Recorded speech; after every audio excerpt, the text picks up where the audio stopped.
చిన్న బహుమానాలను మనకిచ్చి మనల్ని ప్రోత్సహిస్తున్నారు. దాన్ని బట్టి వారికి మనం గట్టిగా చెప్పలు కొట్టి అభినందిద్దాం. దేవుడు వారిని దీవించును గాక. ఇంకా వారు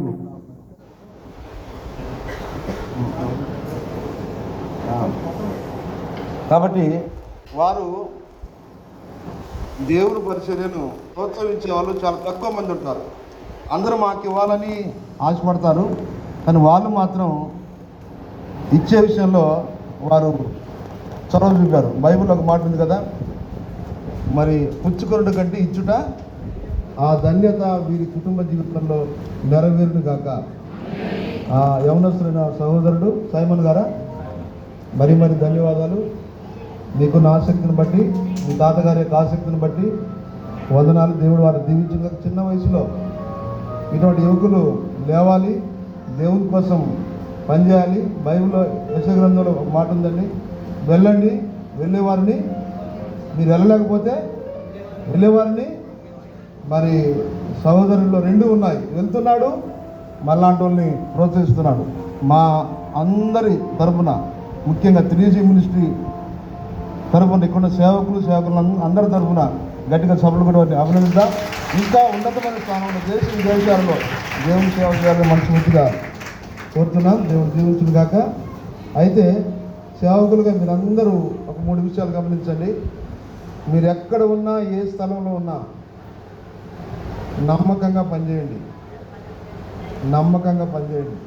నమ్మక ద్రోహం దేవునికి చేయకూడదు. నీకు చేతనైతే ఆత్మను బట్టు, చేత కాకపోతే నోరు మూసుకొని ఉండు. చెడగొట్టి పనులు మొదలు చేయొద్దు. నమ్మకంగా పనిచేయండి. రెండో విషయం, దేవుని సామర్థ్యం పొందుకొని చేయండి.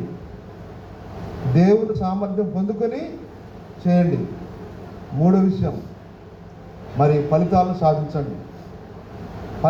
ఫలితాలు సాధించని సేవ పని చేయదు.